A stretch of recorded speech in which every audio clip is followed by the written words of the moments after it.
이정훈입니다. 안녕하세요. 오늘은 제가 여러분들에게 시간 사용법에 대해서 조금 말씀을 드리려고 합니다. 대부분 우리가 시간은 이렇게 흐른다고 생각을 합니다. 일방향으로. 그죠? 그리고 시간의 흐름에 따라서 내 목표란 걸 세우고서 이루기 위해서 노력을 하죠. 그런데 인생에 있어서 목표가 하나뿐이 아니잖아요. 둘, 셋, 넷, 많은 목표들이 동시간대 시간상 위에서 움직이고 있어요. 그러다 보니까 나는 몇 명이다? 나라는 사람은 한 명이잖아요. 그죠? 한 사람이에요. 나라는 존재는 하나인데 우리는 여러 가지 목표를 태운 각각의 시간을 동시에 살아야 되다 보니까 힘이 든 거죠.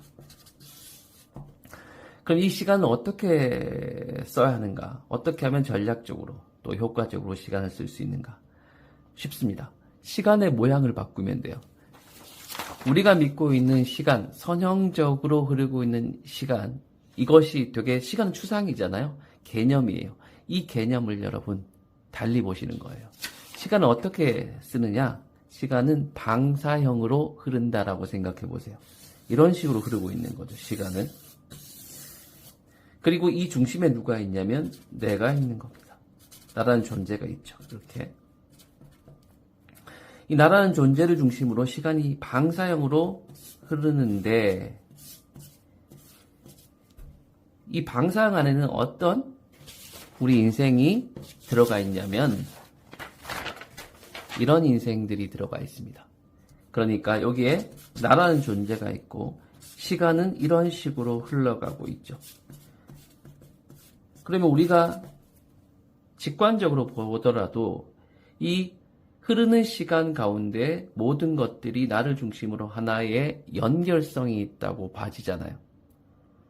목표를 세울 때 하나의 시간에 하나의 목표라는 방식으로 세우게 되면 각각의 목표를 개별적으로 생각할 수밖에 없어요. 그러니까 목표 자체가 분절된 상태에서 내가 노력해야 되기 때문에 집중도 되지 않고 무엇보다 중요한 것은 각각 따로 놀다 보니까 서로 어떤 관계성, 연관성이 있는지를 알지 못한다는 겁니다. 그런데 저 같은 경우는 이렇게 해요.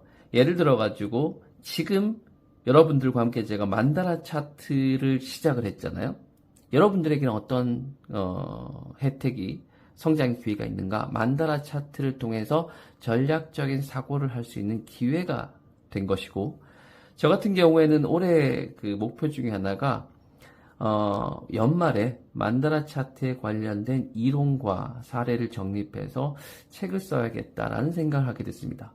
그런데 이 책을 써야 된다는 하나의 목표가 독립적으로 뭔가를 진행해야 되는 프로젝트가 됐을 때 생각해보면 그것만 열심히 해야 되는 거잖아요. 따로 시간을 더 써야 되는 것이죠. 그런데 그게 아니라 이렇게 여러분들과 함께 해 나가는 가운데 이런 시스템 속에서 당연히 제가 리더로서 공부를 해야 되는 것은 뭐 어쩔 수 없는 일이죠.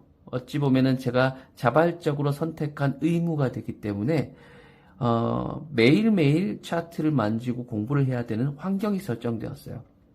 그리고 그 시간을 이제 새벽 시간으로 활용을 해가면서 여러분들하고 차트를 같이 진행해가면서 이런 차트를 이용하는 여러분들도 늘어날 것이고, 그죠? 그러면서 그 안에서 우리가 차트를 진행해가면서 제가 얻게 되는 경험을 또 고스란히 책에 녹여낼 수 있기 때문에 책 쓰기도 유용해지는 거죠.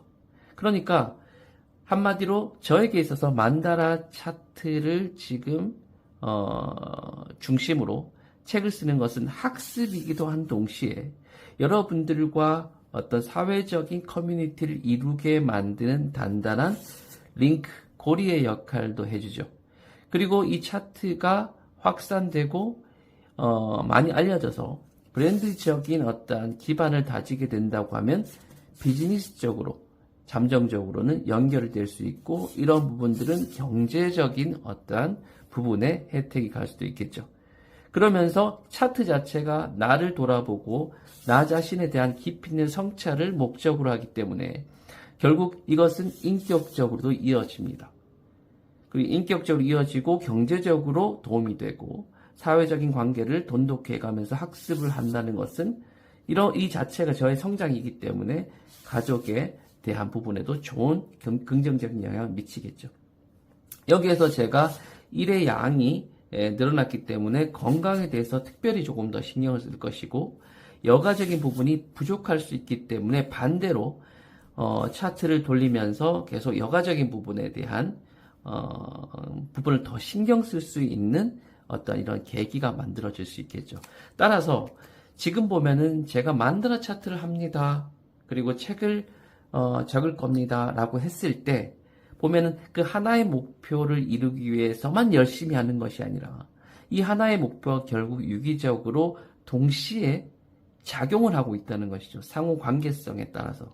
그러니까 전 이 전체적인 관계를 조망해 봤을 때 내가 지금 만다라 차트를 진행하고 있고 매일 새벽 4시에 일어나서 이 차트를 쓰는 그 근본적인 이유를 알기 때문에 마음에서 어떻게 보면은 또 진심 어린 동기가 일어나는 것이고, 이 동기가 부여되기 때문에 강력한 의지가 다져지는 겁니다. 강력한 의지에 의미가 더해지면은, 이걸 우리는 뭐라고 하냐면 의지의 의미가 더해지면은 내 미래 자아상이라는 부분이 만들어지는 거예요. 그리고 이 미래 자아성을 우리는 비전이라고 하고, 비전이란 것은 선명한 것이다. 그래서 내가 이렇게까지 돼서 차트를 작성하고 사람들과 6개월, 1년 지속해서 차트를 작성해 갈 때 책이 나오고 커뮤니티가 형성이 되고 이들과 함께 성장해 나가는 밑그림이 그려졌을 때 나는 1년 후에, 2년 후에 어떤 인간으로 성장해 있을 것인가에 대한 아주 구체적이고 선명한 나의 미래 자아상이 보이기 때문에, 시각적으로 보이기 때문에 제가 더 열심히 살 수 있고 선명하게 살 수 있는 것이거든요. 이게 만다라 차트의 힘인데, 여러분들께서도 지금 오늘 이야기에서 핵심이 뭐냐? 여러분, 핵심이 뭐냐? 바로 이겁니다. 시간이라는 것은 추상적이다. 이해되시죠? 시간적이라는 것은 이렇게 흐른다고 우리는 믿어왔습니다. 정말 그럴까? 이렇게 흘러온 시간들의 각각의 목표를 가지고, 복수의 목표를 가지고 달려온 내가 왜 계속 인생에 있어서 성장이 아니라 성공하지 못하고 좌절해 왔는가? 시간에 대한 개념을 내가 이런 식으로 보고 있었다는 겁니다. 시간은 어떻게 흐른다? 방사형으로 흐른다. 무엇을 중심으로? 여기서 보면은 시간이 이렇게 앞으로 흐르게 되면 나라는 존재가 여기에 개별적인 존재들이 많지만 방사형으로 흐른다는 것은 시간의 중심에 항상 누가 있다? 고정값이 있는 겁니다. 나라는 고정값이 있습니다. 그리고 이 고정값을 중심으로 각각의 인생, 각각의 영역에 내가 관여하는 어떠한 목표들이 있고, 이 각각의 목표들은 개별적인 동시에 상호 간에 어떤 뭐가 있습니까? 연결성을 가지고 있다는 거죠. 그래서 하나의 성장은 하나의 성장으로 멈추는 것이 아니고 바로 옆에 있는, 근접해 있는 나의 다른 영역에까지 영향을 미치기 때문에 동반 성장, 그리고 근본적인 성장을 이룰 수 있다. 자, 기억하십시오, 여러분. 시간은 어떻게 흐른다? 시간은 방사형으로 동시적으로 흐른다는 것을 기억하시면 좋겠습니다. 감사합니다.